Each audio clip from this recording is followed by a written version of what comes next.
Hi hello നമസ്കാരം. എൻ്റെ ഏറ്റവും പുതിയ വീഡിയോയിലേക്ക് എല്ലാവർക്കും സ്വാഗതം.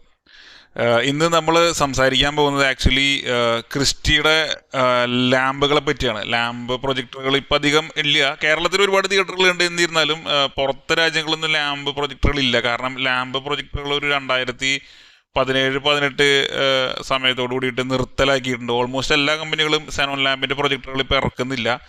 കാരണം RGB ലേസർ അല്ലെങ്കിൽ ലേസർ ഫോസ്ഫറസ് പ്രൊജക്ടറുകളൊക്കെ വന്നതിന് ശേഷം ലാമ്പ് പ്രൊജക്ടറുകളുടെ ഒരു ആവശ്യം ഇല്ല. കാരണം അതിൻ്റെ ഒരു ഉയർന്ന മെയിൻ്റനൻസും അതുമാതിരി പ്രൊജക്ടർ ബിൽഡ് ചെയ്താൽ മാത്രം പോരാ, പിന്നീട് ലാമ്പും അതിനുവേണ്ടി ബിൽഡ് ചെയ്യണം. പിന്നെ അത് ഇൻസ്റ്റാൾ ചെയ്യാനും അതിനൊരു ടെക്നീഷ്യനെ വയ്ക്കാനും അങ്ങനെയുള്ള പ്രാവർത്തികമായിട്ടുള്ള ബുദ്ധിമുട്ടുകൾ കൊണ്ട് ഇപ്പോൾ പലരും ഈ സാധനം ഉപയോഗിക്കുന്നില്ല. എന്നാൽ ചില തിയേറ്ററുകളിൽ കേരളത്തിൽ ഒരുപാട് സ്ഥലങ്ങളുണ്ട്. കാരണം കേരളത്തിലുള്ള ആൾക്കാർക്ക് ലാമ്പ് മാറി ലേസറായ വിവരമൊന്നും അറിഞ്ഞു വരണേ ഉള്ളൂ, കത്തി വരണേ ഉള്ളൂ. പിന്നെ സാമ്പത്തികമായിട്ടുള്ള പ്രശ്നങ്ങൾ കൊണ്ടും പലരും ഇത് മാറ്റാത്ത ആൾക്കാരുണ്ട്. സോ നമ്മൾ ഇന്ന് സംസാരിക്കാൻ പോകുന്നത് ക്രിസ്റ്റിയുടെ ലാമ്പിനെ പറ്റിയാണ്. അതായത് ഈ ലാമ്പ് ഉപയോഗിക്കുമ്പോൾ എന്തൊക്കെയാണ് അതിൻ്റെ ദോഷഫലങ്ങൾ എന്നുള്ളതാണ്. ശരിക്കും ഇത് മുമ്പേ ചെയ്യേണ്ട ഒരു വീഡിയോ ആണ്. ഇത് ശരിക്കും ഞാൻ ചെയ്യേണ്ട ഒരു വീഡിയോ അല്ല. നമ്മളുടെ സർക്കാർ ഇപ്പം നമ്മളുടെ സിനിമാ തിയേറ്ററുകളിൽ ഫിലിം ഓപ്പറേറ്റർമാരുടെ ഒരു ലൈസൻസും കാര്യങ്ങളും മാനദണ്ഡങ്ങളൊക്കെ വെക്കുന്നുണ്ടല്ലോ. സോ സർക്കാർ ശരിക്കും അല്ലെങ്കിൽ അതുപോലെയുള്ള ഏതെങ്കിലും ഒരു ഏജൻസി ചെയ്യേണ്ട ഒരു കാര്യമാണ് ഞാനിപ്പോൾ ചെയ്തുകൊണ്ടിരിക്കുന്നത്. കാരണം എന്താ വെച്ചാൽ ഈ സനൻ ലാമ്പ് എന്ന് പറഞ്ഞു കഴിഞ്ഞാൽ അല്ലെങ്കിൽ പ്രൊജക്ടർ ഉപയോഗിക്കുന്ന ലാമ്പിന് പല ദോഷവശങ്ങളുണ്ട്. പല രീതിയിലത് മരണകാരണം വരെ ആവാൻ സാധ്യത ഉണ്ടാകുന്ന ഘട്ടങ്ങളിലേക്ക് ഈ ലാമ്പിൻ്റെ പല സമയത്തും ആ ലെവലിലേക്ക് ഇത് എത്താറുണ്ട്. അപ്പോൾ നമ്മളുടെ കേരള സർക്കാരിന് ഇതിനെപ്പറ്റി എത്രത്തോളം അറിവുണ്ട് എന്ന് എനിക്കറിയില്ല. അവർ ഇലക്ട്രിക്കൽ ഇൻസ്പെക്ഷൻ ഈ വക പരിപാടികൾ മാത്രമേ നോക്കാറുള്ളൂ. ഒരു പ്രൊജക്ടറെ ലാമ്പ് ചിലപ്പോൾ പൊട്ടിത്തെറിച്ച് അപകടങ്ങൾ ഉണ്ടാകാൻ വരെ സാധ്യതയുണ്ട്. അപ്പോൾ ഇത് ഉപയോഗിക്കുന്ന ഹാൻഡിൽ ചെയ്യുന്ന ആളുകൾ, സിനിമ ഓപ്പറേറ്റർമാർ അല്ലെങ്കിൽ ക്യൂബ് UFO പോലുള്ള കമ്പനികളുടെ ടെക്നീഷ്യന്മാരൊക്കെ എത്രത്തോളം അത് ഹാൻഡിൽ ചെയ്യാൻ കേപ്പബിൾ ആണ്, അല്ലെങ്കിൽ അവർക്ക് അതിനുള്ള ട്രെയിനിങ് ഉണ്ടോ, ക്വാളിഫിക്കേഷൻ ഉണ്ടോ എന്നൊക്കെ ഒന്ന് അന്വേഷിക്കേണ്ട ഒരു ഇതുണ്ട്. അതുകൊണ്ടുകൂടിയാണ് ഞാൻ ഈ വീഡിയോ ചെയ്യുന്നത്. പക്ഷേ ഇതിപ്പോൾ ഈ വീഡിയോക്ക് എത്രത്തോളം പ്രാധാന്യം ഉണ്ടെന്ന് എനിക്കറിയില്ല. എന്നിരുന്നാലും ഞാൻ ഈ എൻ്റെ വീഡിയോ സെഗ്മെൻറ്റിൽ ഇത് ഉൾപ്പെടുത്തണമെന്ന് ഞാൻ കുറേ നാളായിട്ട് ആഗ്രഹിക്കുകയാണ്. സോ നിലവിൽ ലാമ്പ് പ്രൊജക്ടറുകൾ നിങ്ങളുടെ തിയേറ്റർ ഉപയോഗിക്കുന്നുണ്ടെങ്കിൽ ആ തിയേറ്ററിലുള്ള ആൾക്കാർക്ക് ഇതൊരു ഉപകാരമായിരിക്കും എന്ന് വിശ്വസിക്കുന്നു. ലാമ്പ് പലരും മാറാറുണ്ട്. അപ്പോൾ ലാമ്പ് മാറുമ്പോൾ എന്തൊക്കെ ശ്രദ്ധിക്കണം, അത് ഏതൊക്കെ അവസ്ഥയിൽ നമുക്ക് അപകടം ഉണ്ടാക്കുന്നുണ്ട്, ചില സിറ്റുവേഷനിൽ ക്യാൻസർ വരെ വരാവുന്ന അത്രയും പ്രശ്നങ്ങൾ പ്രൊജക്ടർ ലാമ്പുകളിൽ നിന്ന് ഉണ്ടാകുന്നുണ്ട്. സോ ഇതെല്ലാം ഞാനിതിൽ കൂടെ വിശദമാക്കിയിട്ട് നല്ല ക്ലിയർ ആയിട്ട് തന്നെ ഞാൻ പറഞ്ഞുതരാം. സോ പ്രധാനമായിട്ടും ഈ ക്രിസ്റ്റിയുടെ പ്രൊജക്ടറുകളിൽ 3 തരത്തിലുള്ള ലാമ്പാണ് ഉപയോഗിക്കുന്നത്. ഒന്ന് സെനൻ ബൾബ് എന്ന് പറഞ്ഞിട്ടുള്ളത്, നോർമൽ നമ്മൾ തിയേറ്ററിൽ ഉപയോഗിക്കുന്ന സെനൻ ബൾബ്. രണ്ടാമത് സെറമാക്സ് എന്ന് പറഞ്ഞിട്ടുള്ള ഒരു ലാമ്പുണ്ട്. അത് മാത്രമല്ല അത് മെർക്കുറി വേപ്പർ എന്ന് പറഞ്ഞിട്ട് ഒരു ബൾബും കൂടി ഉണ്ട്. പക്ഷേ നമ്മൾ സിനിമാ തിയേറ്ററിൽ ഉപയോഗിക്കുന്ന സെനൻ ആർക്ക് ലാമ്പാണ് കൂടുതൽ ഉപയോഗിക്കാറുള്ളത്. അപ്പോൾ സെനൻ ആർക്ക് ലാമ്പും മറ്റു ലാമ്പുകളും തമ്മിലുള്ള വ്യത്യാസവും കാര്യങ്ങളും അതുകൊണ്ടുണ്ടാകാൻ പോകുന്ന ബുദ്ധിമുട്ടുകൾ എന്തൊക്കെയാണ്, അല്ലെങ്കിൽ അത് ചേഞ്ച് ചെയ്യുമ്പോൾ നമ്മൾ എന്തൊക്കെ ശ്രദ്ധിക്കണം, അത് മാത്രമല്ല ഇപ്പോൾ ഇൻ കേസ് ഈ ലാമ്പ് ഒന്ന് എക്സ്പ്ലോഡ് ആവുകയാണെങ്കിൽ, പൊട്ടിത്തെറിക്കുകയാണെങ്കിൽ അതെങ്ങനെയായിരിക്കും, അത് എങ്ങനെയാണ് അതിൻ്റെ വിഷ്വൽ ഞാൻ കാണിച്ചു തരാം. അതുമാത്രമല്ല പൊട്ടിത്തെറിച്ചതിന് ശേഷം നിങ്ങൾ എന്താ ചെയ്യേണ്ടത്, ഈ വക കാര്യങ്ങളൊക്കെയാണ് ഈ വീഡിയോയിൽ പറയുന്നത്. ഈ പൊട്ടിത്തെറി ഏറ്റവും കൂടുതൽ സംഭവിക്കുന്നത് സെനൻ ലാമ്പിൽ മാത്രമാണ്. അപ്പോൾ ഗ്യാസ് ഉള്ള ലാമ്പാണ് സെനൻ ലാമ്പ്. അപ്പോൾ ഇത്തരത്തിലുള്ള ലാമ്പുകൾ പൊട്ടിത്തെറിക്കാനുള്ള സാധ്യതയുണ്ട്, ഇല്ലയെന്നും പറയുന്നില്ല. അപ്പോൾ ഏതൊക്കെ ടെമ്പറേച്ചറിൽ നമുക്കിത് യൂസ് ചെയ്യാം. പലരുടെയും വിചാരം എന്താണെന്ന് വെച്ചാൽ ഉയർന്ന ടെമ്പറേച്ചറിൽ മാത്രമേ ലാമ്പ് പൊട്ടിത്തെറിക്കുകയുള്ളൂ, അല്ലെങ്കിൽ അങ്ങനെ കുറേ തെറ്റിദ്ധാരണകളുണ്ട്. അപ്പോൾ ഉയർന്ന ടെമ്പറേച്ചറിൽ മാത്രമല്ല, പല ടെമ്പറേച്ചർ വേരിയേഷനിൽ ലാമ്പ് പൊട്ടിത്തെറിക്കാം. പല പല കാരണങ്ങൾ കൊണ്ട് ലാമ്പ് പൊട്ടിത്തെറിക്കാം. ഇതൊക്കെയാണ് ഈ വീഡിയോ കൂടെ ഞാൻ വിശദീകരിക്കുന്നത്. അപ്പോൾ സെനോൺ ബൾബ് സാധാരണ കണ്ടുവരുന്നത് 1 kW മുതൽ 6 kW വരെയാണ് സെനോൺ ലാമ്പ് ബൾബുകളുള്ളത്. ഇതിൻ്റെ ഒരു ഹസാർഡ് അല്ലെങ്കിൽ ഇതിൻ്റെ ഒരു അപകട സാധ്യത എന്ന് പറഞ്ഞാൽ ഒന്ന് UV അൾട്രാവയലറ്റും ഒന്ന് ഇൻഫ്രാറെഡും, ഈ 2 പ്രകാശവും ഇന്ന് പുറത്തേക്ക് കൊണ്ടുവരുന്നുണ്ട്. അതുപോലെ തന്നെ നന്നായിട്ട് ഇത് ചൂടാവും. അപ്പോൾ പൊട്ടിത്തെറിച്ചിട്ടുള്ള അപകടങ്ങൾ ഉണ്ടാവാനും സാധ്യതയുണ്ട്. സെറമാക്സ് എന്ന് പറഞ്ഞിട്ടുള്ള ആ ലാമ്പ് സെറാമിക് കോട്ടിങ് കൊടുത്തിട്ട് നിർമ്മിച്ചിട്ടുള്ളൊരു ലാമ്പാണ്. അതും അതിനകത്തും ഈ ഗ്യാസ് പ്രഷറൈസ്ഡ് ലാമ്പ് തന്നെയാണ്. അത് ഒരു 500 വാട്ട് മുതൽ 1.9 kW വരെയുള്ള സൈസുകൾ ഇത് വരാറുണ്ട്. ഐ മീൻ ഇതിൻ്റെ പവറാണ് ഞാൻ പറയുന്നത്. അതുപോലെ തന്നെ മറ്റ് സെനൽ ലാമ്പിനുള്ള പോലെ തന്നെ ഈ അൾട്രാ വയലറ്റും അതുപോലെ ഇൻഫ്രാറെഡിൻ്റെയും പ്രശ്നങ്ങൾ ഈ ലാമ്പ് പുറത്തേക്ക് വിടുന്നുണ്ട്. മെർക്കുറി വേപ്പർ എന്ന് പറഞ്ഞിട്ടുള്ള ആ മോഡൽ എന്ന് പറയുന്നത് 100 വാട്ട് മുതൽ 700 വാട്ട് വരെയാണ് ഇത് കണ്ടുവരാറുള്ളത്. ഇതും പ്രഷറൈസ്ഡ് തന്നെയാണ്, പക്ഷെ ഹൈ പ്രഷറൈസ്ഡ് ആയിട്ടാണ് മെർക്കുറി. പൊട്ടിത്തെറിക്കാൻ ഭയങ്കര സാധ്യത കൂടുതലാണ്. പക്ഷെ മെർക്കുറി പൊട്ടിത്തെറിക്കുമ്പോൾ അത്ര അപകടങ്ങൾ ഉണ്ടാവാറില്ല, കാരണം താരതമ്യേന ചെറിയ ലാമ്പാണത്. ഇതിൻ്റെ ഒരു ഹസാർഡ് സൈഡിലേക്ക് കിടക്കുകയാണെന്നുണ്ടെങ്കിൽ അൾട്രാ വയലറ്റും അതുപോലെ ഇൻഫ്രാറെഡും, അത് മാത്രമല്ല മെർക്കുറിയും കൂടി ലീക്കായിട്ടുള്ള പൊട്ടിത്തെറിച്ച് കഴിഞ്ഞാൽ ലീക്കായിട്ടുള്ള അപകടങ്ങൾ ഉണ്ടാവാൻ സാധ്യതയുണ്ട്. നമ്മൾ സിനിമാ തിയേറ്ററുകളിൽ ഇപ്പം മെർക്കുറിയോ അല്ലെങ്കിൽ ഈ പറഞ്ഞ സെറാമാക്സ് ലാമ്പുകൾ ഉപയോഗിക്കുന്നില്ല. അതൊക്കെ ചെറിയ ടൈപ്പ് പ്രൊജക്ടറുകൾക്കാണ്. നമ്മൾ വലിയ 2K 4K പ്രൊജക്ടറുകളിലേക്ക് കടക്കുമ്പോൾ സെനോൺ ലാമ്പാണ് അവിടെ ഉപയോഗിക്കുന്നത്. അപ്പോൾ സെനോൺ ബൾബിൻ്റെ വിശേഷങ്ങളാണ് അല്ലെങ്കിൽ അതിനെ പറ്റിയുള്ള കാര്യങ്ങളാണ് ഇത് കൂടുതൽ ഈ വീഡിയോയിൽ വേണ്ടി ഡിസ്കസ് ചെയ്യുന്നത്. സെനോൺ ലാമ്പ് ഞാൻ നേരത്തെ പറഞ്ഞു 1.4 കിലോ വാൾട്ട് മുതൽ 6 കിലോ വാൾട്ട് വരെ ഒരു പവറിലാണ് സെനോൺ ലാമ്പ് സാധാരണ കണ്ടുവരാറുള്ളത്. ഇപ്പോൾ ഇതിൻ്റെ ഒരു പ്രഷർ എന്ന് പറയുമ്പോൾ ഇത് ശരിക്ക് ഗ്യാസ് നിറച്ചിട്ടുള്ള ലാമ്പാണ്. അപ്പോൾ ഗ്യാസ് പ്രഷറുള്ള ലാമ്പാണ്. അപ്പോൾ ഈ ലാമ്പ് കണ്ടിട്ടില്ലാത്തവർക്ക് ഞാനത് കാണിച്ചു തരാം. ഇതിന് ആനോഡ് കാതോഡ് എന്ന് പറഞ്ഞിട്ട് രണ്ട് ഒരു തലങ്ങളുണ്ട്. നമ്മൾ നെഗറ്റീവും പോസിറ്റീവും പറഞ്ഞ പോലെ തന്നെ ഇതിൻ്റെ 2 തലങ്ങളുണ്ട്. അവിടെ 2 സ്ഥലത്തു നിന്നാണ് ഇതിൻ്റെ പവർ കൊടുക്കുന്നത്. ഇതിൻ്റെ പ്രഷർ വേരിയേഷനിൽ ഇത് പൊട്ടിത്തെറിക്കാനുള്ള ഒരു സാധ്യത എന്ന് പറഞ്ഞാൽ ഒന്ന് ഇത് വർക്ക് ചെയ്തുകൊണ്ടിരിക്കുന്ന വർക്കിംഗ് ടെമ്പറേച്ചറാണ്. വർക്കിംഗ് ടെമ്പറേച്ചർ ഈ ലാമ്പിനെ സംബന്ധിച്ചിടത്തോളം ഭയങ്കര ഇമ്പോർട്ടൻ്റ് ആണ്. കൂടിയ ചൂട്, അതായത് 25, നമ്മുടെ AC ടെമ്പറേച്ചർ 25-26 ഇട്ടിട്ട് ഇത് വർക്ക് ചെയ്യിപ്പിച്ച് കഴിഞ്ഞാൽ, കൂടുതൽ സമയം വർക്ക് ചെയ്ത് കഴിഞ്ഞാൽ ലാമ്പ് എക്സ്പ്ലോഡ് ആവാനുള്ള സാധ്യതയുണ്ട്. അതുപോലെ തന്നെ കുറഞ്ഞ ടെമ്പറേച്ചർ, നമ്മൾ ഇപ്പം നമ്മൾ ലാമ്പ് ചൂടാവുകയാണെന്ന് വെച്ചിട്ട് നമ്മൾ AC വല്ലാണ്ട് കുറച്ചിട്ടാൽ, അതായത് ഒരു 18 താഴെ പോയി കഴിഞ്ഞാൽ 16 അല്ലെങ്കിൽ 14 ഒക്കെ, 14 ഒരിക്കലും AC പോകില്ല, 16-17 വരെയുള്ള AC നിൽക്കുള്ളൂ. അപ്പോൾ 16-17 ഈ റേഞ്ചിലിട്ട് വർക്ക് ചെയ്യിപ്പിക്കുന്നതും ലാമ്പിന് കുറച്ചും കൂടി അത് എക്സ്പ്ലോഡ് ചെയ്യാനുള്ള സാധ്യതയുണ്ട്. എന്നാൽ ഈ ലാമ്പുകൾ പെട്ടെന്ന് പൊട്ടിത്തെറിക്കും എന്നല്ല ഞാൻ പറഞ്ഞു വരുന്നത്, പക്ഷെ പൊട്ടിത്തെറിക്കാനുള്ള സാധ്യതയുണ്ട്. പിന്നെ ശ്രദ്ധിക്കേണ്ട ഒരു കാര്യം, പ്രൊജക്ടർ വർക്ക് ചെയ്തുകൊണ്ടിരിക്കുമ്പോഴാണ് ഇത് പൊട്ടിത്തെറിക്കണമെന്നുണ്ടെങ്കിൽ അത്ര അപകടം ഉണ്ടാവില്ല. കാരണം വെച്ചാൽ പ്രൊജക്ടറുടെ ഉള്ളിൽ, ലാമ്പ് ഹൗസിന്റെ ഉള്ളിലൊക്കെയാണ് ഇത് ഇരിക്കുന്നത്. അതുകൊണ്ട് ഒറ്റയടിക്ക് വലിയ അപകടങ്ങൾ പ്രൊജക്ടർ വർക്ക് ചെയ്തുകൊണ്ടിരിക്കും പൊട്ടിത്തെറിച്ചുണ്ടാവില്ല. നമ്മുടെ ഷോ മുടങ്ങുന്നല്ലാതെയുള്ള പ്രശ്നങ്ങൾ സാധാരണഗതിയിൽ ഉണ്ടാവില്ല. ക്രിസ്റ്റയുടെയും ബാർക്കോയും വെച്ച് കമ്പയർ ചെയ്യുമ്പോൾ ഏറ്റവും കൂടുതൽ അപകട സാധ്യത കുറവ്, ലാമ്പ് പൊട്ടിത്തെറിച്ച് കഴിഞ്ഞാൽ അപകട സാധ്യത കുറവ് ബാർക്കോക്കെയാണ്. കാരണം വെച്ചാൽ ബാർക്കോന്റെ ലാമ്പ് ഇരിക്കുന്നത് ലാമ്പ് ഹൗസിന്റെ അകത്താണ്. എന്നാൽ ക്രിസ്റ്റയുടെ അങ്ങനെയല്ല. ക്രിസ്റ്റയുടെ ലാമ്പ് ഇരിക്കുന്നത് ഒരു ഗ്ലോബിനകത്താണ്. അപ്പൊ അത് പൊട്ടിത്തെറിച്ച അടുത്ത് നിൽക്കണമെങ്കിൽ അപകടം ഉണ്ടാവാൻ സാധ്യതയുണ്ട്.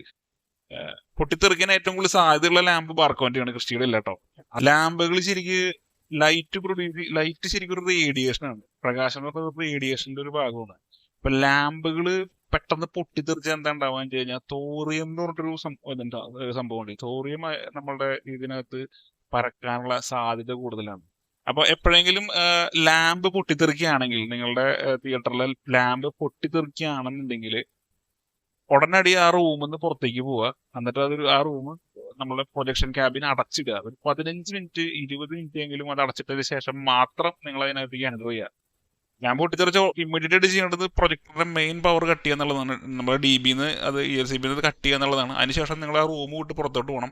അപ്പം തന്നെ അത് അടിച്ചു വരാനോ ക്ലീൻ ചെയ്യാനോ അങ്ങനത്തെ കാര്യങ്ങൾക്ക് നിൽക്കരുത്. കാരണം എന്താ വെച്ച് കഴിഞ്ഞാൽ ഞാൻ പറഞ്ഞല്ലോ, ഈ തോറിയം ഒക്കെ വരും. അത് മാത്രമല്ല, ഇതിനകത്തുള്ള പൊട്ടുന്ന ഈ ഗ്ലാസ് ഉണ്ടല്ലോ, അത് വളരെ നേർത്ത പൊടി പോലെ പരക്കാനൊക്കെ സാധ്യതയുണ്ട്. സോ ഈ ഗ്ലാസ് കൊണ്ടുണ്ടാകുന്ന മുറിവുകളിൽ കൂടെ നമ്മളുടെ ശരീരത്തിന് ഭയങ്കര ഹാനികരമായിട്ടുള്ള പ്രശ്നങ്ങൾ സംഭവിക്കാൻ സാധ്യതയുണ്ട്. സോ ലാമ്പ് പൊട്ടിത്തെറിച്ചിട്ടുണ്ടെന്നുണ്ടെങ്കിൽ ഒരു കാരണവശാലും ഒരു 15-20 മിനിറ്റ് നേരത്തേക്ക് അങ്ങോട്ട് പോകാതിരിക്കുക. ആ റൂം പുറത്തുനിന്ന് ലോക്ക് ചെയ്തിടുക.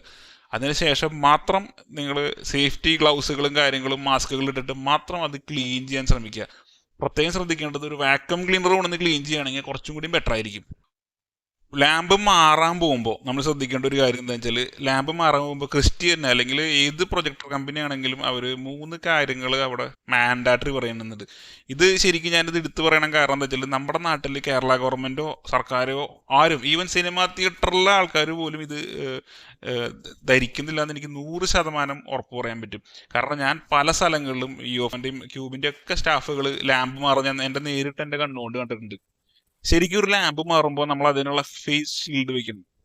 അത് മാത്രമല്ല, നമ്മൾ അതിന് വേണ്ടിയുള്ള ഗ്ലൗസ് ഉപയോഗിക്കണം. അത് മാത്രമല്ല, നമ്മളൊരു ബാലിസ്റ്റിക്സ് ഒരു ജാക്കറ്റ് ഉണ്ട്. അതായത് പെട്ടെന്ന് പൊട്ടിത്തെറിച്ച ചില്ലൊന്നും കുത്തിക്കയറാത്ത തരത്തിലുള്ള ഒരു ടൈപ്പ് ജാക്കറ്റ് ഉണ്ട്, ഈ ജാക്കറ്റ് ഉപയോഗിക്കണം. ഇത് മൂന്നും കമ്പൽസറി ആയിട്ട് ഉപയോഗിക്കണം എന്ന് ഈ പ്രൊജക്ട് ക്രിസ്റ്റിയാണെങ്കിലും ബാർക്കോണെങ്കിലും NEC ആണെങ്കിലും ഏത് കമ്പനിയുടെ പ്രൊജക്ട് എടുത്താലും അവരുടെ മാനുവൽ അത് വ്യക്തമായിട്ട് പറയുന്നുണ്ടായിരുന്നു. ഇന്നേ വരെ കേരളത്തിൽ ആരും ഇത് ഉപയോഗിച്ച് ഞാൻ കണ്ടിട്ടില്ല.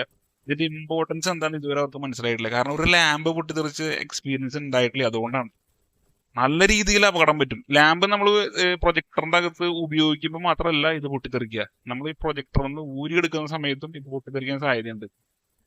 കാരണം ഇപ്പൊ ഞാൻ പറഞ്ഞല്ലോ, ഹൈ പ്രഷേർഡ് ഗ്യാസിലാണ് ഈ സാധനം മേക്ക് ചെയ്യുന്നത്. അപ്പൊ ഇതിനകത്ത് ഗ്യാസ് എമിഷൻസ് ഉള്ളതുകൊണ്ട് പെട്ടെന്ന് അത് എപ്പോൾ എക്സ്പ്ലോഡ് ആവും എന്ന് പറയാൻ പറ്റില്ല. പല പല കാരണങ്ങൾ കൊണ്ട് ഇത് എക്സ്പ്ലോഡ് ആവും. അപ്പൊ എന്തൊക്കെ കാരണങ്ങളാണെന്ന് നമുക്ക് നോക്കാം. ഒന്നാമത്തെ കാരണം എന്ന് പറഞ്ഞാൽ ലാമ്പിന് ട്രാക്കിംഗ് അവേഴ്സ് ഇല്ലാത്തതാണ് ഏറ്റവും വലിയൊരു പ്രശ്നം. കാരണം പല സിനിമാ തിയേറ്ററുകളും രണ്ട് സ്ക്രീനോ 3 സ്ക്രീനോ ഉള്ള സിനിമാ തിയേറ്ററുകൾ ഞാൻ കണ്ടിട്ടുണ്ട്. ഒരു തിയേറ്ററിൽ ഉപയോഗിച്ച ലാമ്പ് ഊരി മറ്റേ തിയേറ്ററിലേക്ക് ഇടുക, അവിടെ നിന്ന് എടുത്തിട്ട് ഇങ്ങോട്ട് ഇടുക. ഇപ്പോൾ ഒരു ലാമ്പിന് 1000 മണിക്കൂറാണ് പറയണമെന്നുണ്ടെങ്കിൽ 1200 1300 വരെ ഓടിച്ചിട്ട് അവർ പറയും ഞാൻ 1300 വരെ ഓടിച്ചു, 1500 വരെ ഓടിച്ചു എന്നുള്ള ഒരു വലിയ കാര്യം ചെയ്ത പോലെയൊക്കെ അവർ പറഞ്ഞു കേട്ടിട്ടുണ്ട്. തിയേറ്റർ ഓണർമാരും തിയേറ്റർ മാനേജർമാരും ചില സിനിമ ഓപ്പറേറ്റർമാരും ഇത് പറയണം ഞാൻ കണ്ടിട്ടുണ്ട്. എന്നിട്ട് ഇതിനകത്തുള്ള റിസ്ക് ഫാക്ടർ എന്താണെന്ന് ഇവർ മനസ്സിലാക്കുന്നില്ല. ഒരു ലാമ്പിന് ഗ്യാസാണ് ഇതിനകത്ത് നിറച്ചിരിക്കുന്നത്, ഞാൻ പറഞ്ഞല്ലോ. അപ്പോൾ ഇതിനകത്ത് ഈ ലാമ്പ് ഇതിന്റെ മേക്കിംഗ് ഫാക്ടറിയിൽ ഇത് പലതരത്തിൽ ടെസ്റ്റ് ചെയ്തിട്ടാണ് ഇത് പുറത്തേക്ക് വിടുന്നത്. അപ്പോൾ ഈ ലാമ്പിനൊരു കാലാവധി കൊടുത്തിട്ടുണ്ടായിരിക്കും. ആ കാലാവധി കഴിഞ്ഞതിന് ശേഷം എന്ത് സംഭവിച്ചാലും ആ കമ്പനി അതിന് വാറണ്ടി തരില്ല. ഒന്നാമത്തെ കാര്യം നമുക്ക് വാറണ്ടി കിട്ടില്ല എന്നുള്ളതാണ്. രണ്ടാമത്തെ കാര്യം ഇതിലെന്താ മനസ്സിലാക്കേണ്ടതെന്ന് വെച്ച് കഴിഞ്ഞാൽ നമ്മളിപ്പോൾ 1000 മണിക്കൂറിന് ഒരു ബൾബാണ് ഉപയോഗിക്കണമെന്ന് വെച്ചോളൂ. ഈ 1000 മണിക്കൂർ കഴിഞ്ഞതിന് ശേഷം നമ്മളിത് വീണ്ടും ഉപയോഗിക്കുകയാണെങ്കിൽ ഏത് നിമിഷം അത് പൊട്ടിത്തെറിക്കാം. അപ്പം തന്നെ അത് പൊട്ടിത്തെറിക്കണമെന്നില്ല, എല്ലാ ബൾബുകളും പൊട്ടിത്തെറിക്കും എന്നല്ല ഞാൻ പറഞ്ഞു വരുന്നത്. ഇതിനൊരു സാധ്യത ഇതിനകത്തുണ്ട്. അപ്പോൾ നമ്മളൊരു റിസ്ക് എടുത്തിട്ടാണ് ഈ സാധനം ഓടിച്ചുകൊണ്ടിരിക്കുന്നത്. പൊട്ടിത്തെറിച്ച് കഴിഞ്ഞാൽ പ്രൊജക്ടറിൻ്റെ ഉള്ളിലത്തെ ഒരുവിധം സാധനങ്ങളൊക്കെ നന്നായിട്ട് അത് ബാധിക്കും. രണ്ടാമത്തെ കാര്യം, വർക്ക് ചെയ്തുകൊണ്ടിരിക്കുക അല്ലാതെ ഇത് ഊരേണ്ട സമയത്തും ചിലപ്പോൾ ഇരുന്ന് പൊട്ടാൻ സാധ്യതയുണ്ട്. ഇത് ഊരിയെടുക്കുന്ന ടെക്നീഷ്യന്മാർക്ക് അല്ലെങ്കിൽ ഈ എഞ്ചിനീയർമാർക്ക് വേണ്ടിയാണ് ഞാൻ പറയുന്നത്. നിങ്ങൾ ശ്രദ്ധിക്കേണ്ട ഒരു കാര്യം, ഇത് ഊരിയെടുക്കുന്ന സമയത്ത് ഇത് പൊട്ടാൻ സാധ്യതയുണ്ട്. അങ്ങനെ പൊട്ടുന്ന സമയത്ത് നിങ്ങളുടെ കയ്യിൽ ഗ്ലൗസോ അല്ലെങ്കിൽ നിങ്ങൾ ഫേസ് ഷീൽഡോ ഈ പറഞ്ഞ PPE കിറ്റുകളോ ഒന്നും ഇട്ടിട്ടില്ല എന്നുണ്ടെങ്കിൽ നല്ല രീതിയിൽ നിങ്ങൾക്ക് അപകടം വരാൻ സാധ്യതയുണ്ട്. അതുമാത്രമല്ല, ഈ ഊരിയെടുത്ത ബൾബുകൾ ഇവരൊരു കവറിലാക്കിയിട്ട് ഇതേ പ്രൊജക്ടർ ക്യാബിൻ്റെ അവിടെ കൂടി കേട്ട് എടുത്ത് പോയി സൂക്ഷിച്ച് വയ്ക്കണം ഞാൻ കണ്ടിട്ട്. ഇതും ഭയങ്കര റിസ്ക് ഉണ്ടാക്കും. ഒരു ലാമ്പിൻ്റെ കാലാവധി കഴിഞ്ഞ് നിങ്ങൾ ഊരിയെടുക്കുകയാണെന്നുണ്ടെങ്കിൽ ഈ സാധനം എത്രയും പെട്ടെന്ന് ദൂരെ എവിടെയെങ്കിലും കൊണ്ടുപോയിട്ട് ആളൊഴിഞ്ഞ പറമ്പുകളിൽ കൊണ്ടുപോയിട്ട് ഇത് പൊട്ടിച്ചതിന് ശേഷം നിങ്ങൾക്കത് ഡിസ്പോസ് ചെയ്യാനാണ്. ലാമ്പ് മാറുമ്പോൾ ശ്രദ്ധിക്കേണ്ട ഒരു കാര്യം എന്താ വെച്ചാൽ, നമ്മളെപ്പോഴും ഇപ്പോൾ പഴയ ലാമ്പ് എടുത്തിട്ട് മറ്റേ തിയേറ്ററിലേക്ക് ഇടുമ്പോൾ ഒരു ലാമ്പ് ഊരിയെടുക്കാനായിട്ട് മുമ്പായിട്ട് എത്ര മണിക്കൂർ ഓടി എന്നുള്ളതിൻ്റെ ഒരു ട്രാക്ക് വയ്ക്കുക, അത് എഴുതി വയ്ക്കുക. എന്നിട്ട് അടുത്ത പ്രൊജക്ടറിലേക്ക് ഇടുമ്പോൾ അതേ സമയം തൊട്ട് സ്റ്റാർട്ട് ചെയ്യുക. എന്നാൽ മാത്രമേ നിങ്ങൾക്ക് ഒരു ലാമ്പ് അവർ നിങ്ങൾക്ക് ഫോളോ ചെയ്യാൻ പറ്റുള്ളൂ.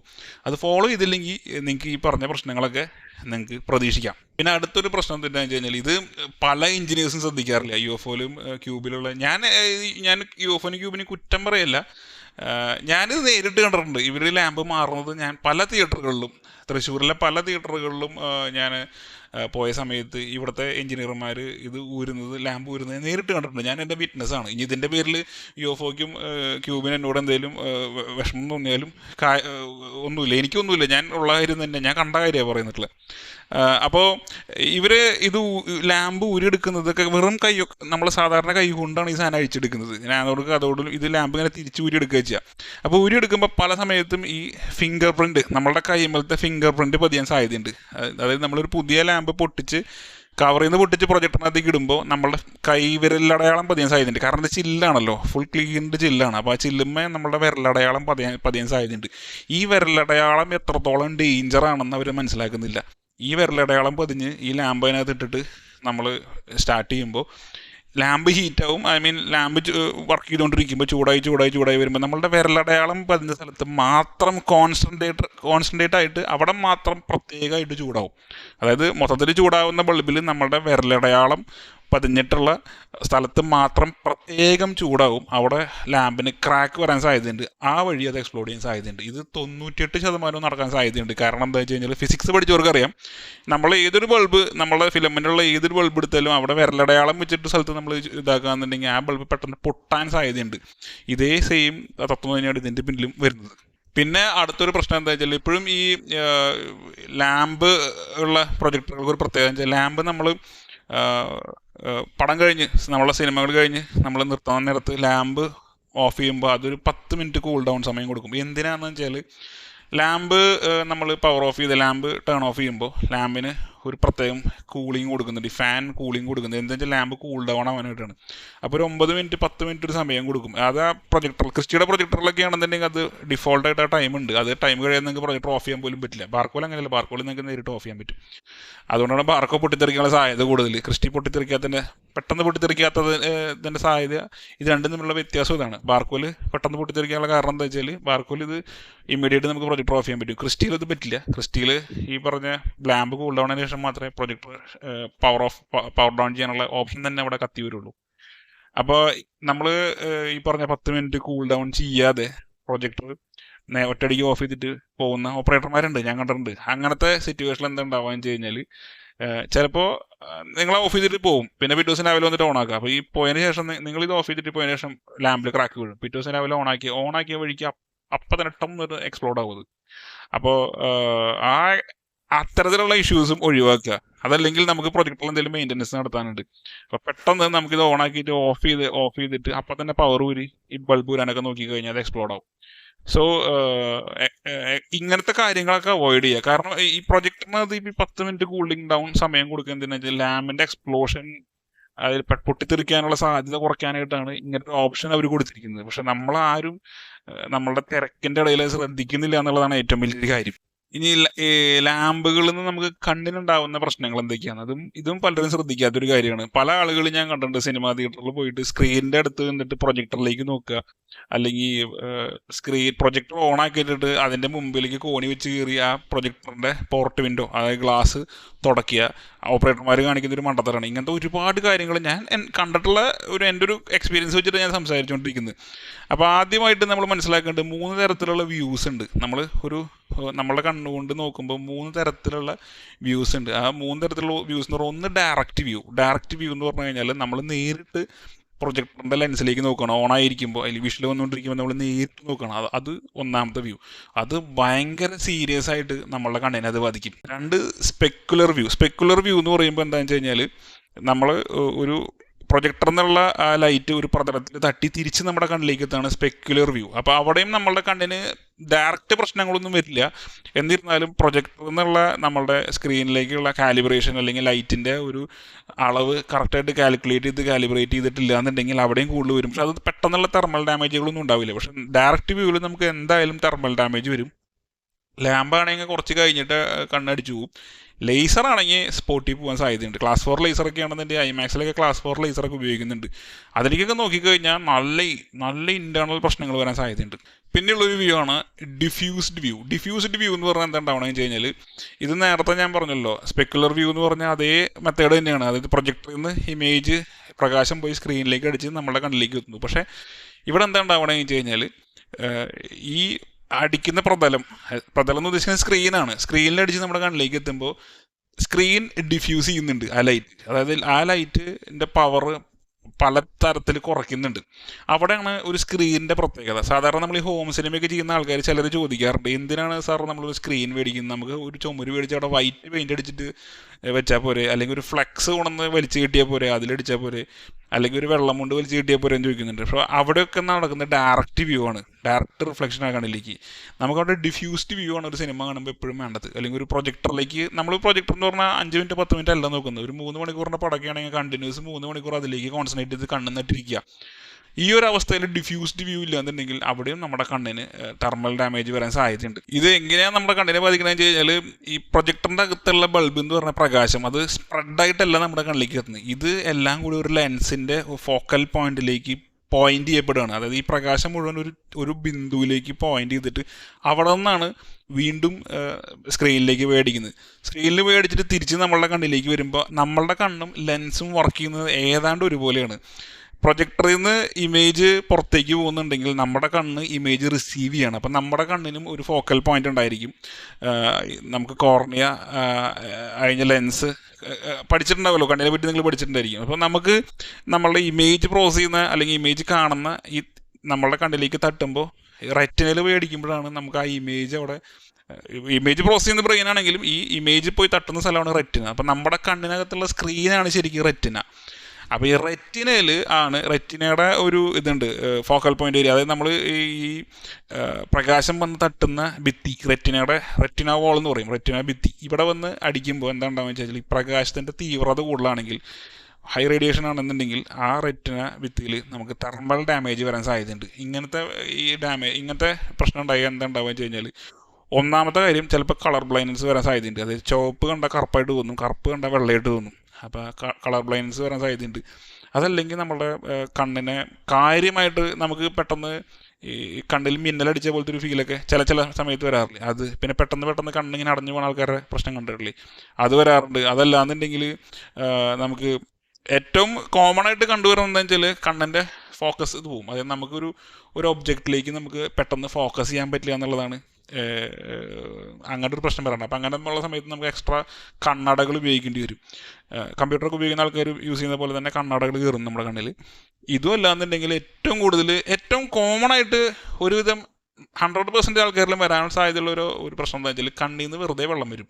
നമ്മൾ വെറുതെ നമ്മളിങ്ങനെ കിടന്ന് ടി വി കാണുന്ന സമയത്ത് നമ്മുടെ കണ്ണിൽ നിന്ന് വെറുതെ വെള്ളം വരും. ഇതൊക്കെ ഒരു തെർമൽ ഡാമേജിൻ്റെ ഭാഗമാണ്. പ്രൊജക്ടറുകൾ ശരിക്ക് നമുക്ക് അത്രയും ഡയറക്റ്റ് വ്യൂവിൽ മാത്രമാണ് ഞാൻ പറഞ്ഞു ഇത്രയും വലിയ റേഡിയേഷൻ പ്രൊഡ്യൂസ് ചെയ്യുന്നുള്ളൂ. പക്ഷേ നമുക്ക് കണ്ടിന്യൂസ് ആയിട്ട് പ്രൊജക്ടറിലേക്ക് നോക്കുകയാണെന്നുണ്ടെങ്കിൽ എന്തായാലും കണ്ണിന് സിവിയർ ആയിട്ടുള്ള പ്രശ്നങ്ങൾ വരും. ലേസർ ആണെങ്കിൽ തീരെ ട്രൈ ചെയ്യാതിരിക്കുക. പിന്നെ ചില പ്രൊജക്ടറുകൾ, അതായത് ഫിൽറ്റർഡ് അല്ലാത്ത ഗ്ലാസ്സുകൾ, അതായത് സാധാരണ സിനിമാ തിയേറ്ററുകളിൽ നമ്മൾ 0 റിഫ്ലക്ഷൻ റേറ്റ് ഉള്ള മിറർ ഉപയോഗിക്കണമെന്നാണ് പറയുക. അതായത് പ്രൊജക്ടർ ലെൻസ് കഴിഞ്ഞിട്ട് ഓഡിറ്റോറിയത്തിലേക്കുള്ള ആ ചുമരിൻ്റെ ഇടയിൽ നമ്മളൊരു ഒരു ക്രോസ് ലൈൻ ഉണ്ടാവുമല്ലോ, ഒരു ചില്ലുണ്ടാവും. ആ ചില്ലിൽ കൂടെയാണ് നമ്മളുടെ ഇമേജ് അപ്പുറത്തേക്ക് കിടക്കുക. അപ്പോൾ ആ സ്ഥലത്ത് നമ്മൾ ഉപയോഗിക്കുന്നത് 0 റിഫ്ലക്ഷൻ ഗ്ലാസ് ആയിരിക്കണം. അത് എന്തുകൊണ്ടാണെന്ന് വെച്ചാൽ ആ 0 റിഫ്ലക്ഷൻ ഗ്ലാസ്സിന് ഒരു എന്താ പറയുക, ഒരു ഫിൽട്രൈസേഷൻ ഉണ്ട്. ശരിക്കും നമുക്ക് കണ്ണുകൊണ്ട് കാണാൻ പറ്റില്ല, എന്നാൽ ചെറിയൊരു ഫിൽട്രൈസേഷൻ ഉണ്ട്. ഇതില്ലാതെ ആണ് ഇത് ഉപയോഗിക്കണമെന്നുണ്ടെങ്കിൽ നമുക്ക് കണ്ണിന് ക്യാൻസർ വരാൻ സാധ്യതയുണ്ട്. ഇത് ഏറ്റവും കൂടുതൽ എഫക്റ്റ് ചെയ്യുന്നത് ഓപ്പറേറ്റർ റൂമിൽ നിൽക്കുന്ന ചേട്ടന്മാരായിരിക്കും. കാരണം എന്ന് വെച്ചാൽ ഈ ഗ്ലാസ്സിൽ തട്ടി ഇതിൻ്റെ ഇമേജ് പ്രതിബിംബം തിരിച്ച് വേറെ എവിടെയെങ്കിലും പ്രൊജക്റ്റ് ആവാൻ സാധ്യതയുണ്ട്. അപ്പോൾ മിക്കവാറും ഓപ്പറേറ്റർമാർ ഇരിക്കുന്ന റൂമിൽ ഈ പ്രൊജക്റ്റ് ചെയ്യുന്നതിൻ്റെ അടുത്തൊക്കെ ആയിട്ടാണ് ആൾക്കാർ ഇരിക്കാറ്. സോ അങ്ങനെയുള്ള ആൾക്കാർക്ക് കണ്ടിന്യൂസ് ആയിട്ട് ഇതിൽ തുടരുകയാണെന്നുണ്ടെങ്കിൽ ക്യാൻസർ വരാൻ സാധ്യതയുണ്ടെന്നാണ് പഠനങ്ങൾ തെളിയിച്ചിട്ടുള്ളത്. ഇനി എത്ര പേർക്ക് ക്യാൻസർ വന്നിട്ടുണ്ട് എന്ന് എനിക്കറിയില്ല. അപ്പോൾ ഇത്തരത്തിലൊരു പ്രശ്നവും ഇതിനകത്തുണ്ട്. ഇനി ഒരു ലാമ്പ് പൊട്ടിത്തെറിച്ചാൽ എങ്ങനെ ഇരിക്കും എന്നുള്ളത് ഞാൻ വീഡിയോ ഇട്ട് കാണിക്കാം. ഇതൊരു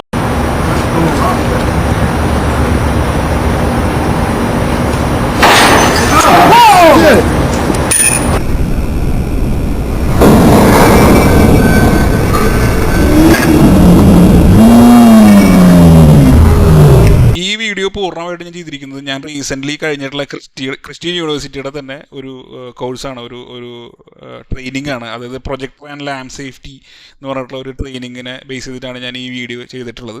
അപ്പോൾ ക്രിസ്ത്യൻ യൂണിവേഴ്സിറ്റിയുടെ ഈ കോഴ്സ് ഞാൻ പാസ്സായിട്ടുണ്ട്. അപ്പോൾ ഇതിൽ ഈ വീഡിയോനെ കുറിച്ച്, അല്ലെങ്കിൽ നിങ്ങൾക്ക് ഈ വീഡിയോയിൽ പറഞ്ഞിട്ടുള്ള കാര്യങ്ങളെ കുറിച്ച് കൂടുതൽ സംശയങ്ങളുണ്ടെന്നുണ്ടെങ്കിൽ നിങ്ങൾക്ക് ഇതിനിടയിൽ കമൻറ്റ് ചോദിക്കാവുന്നതാണ്. ഈ വീഡിയോയിൽ പറഞ്ഞിട്ടുള്ള എല്ലാ കണ്ടൻറ്റുകളും നിങ്ങൾക്ക് അറിവ് പകർന്നു എന്ന് ഞാൻ വിശ്വസിക്കുകയാണ്, അല്ലെങ്കിൽ നിങ്ങൾക്ക് ഉപകാരപ്പെട്ടു എന്ന് വിശ്വസിക്കുകയാണ്. അടുത്തൊരു വീഡിയോയിൽ നമുക്ക് വീണ്ടും കാണാം. അതുവരയ്ക്കും എല്ലാവർക്കും ബൈ.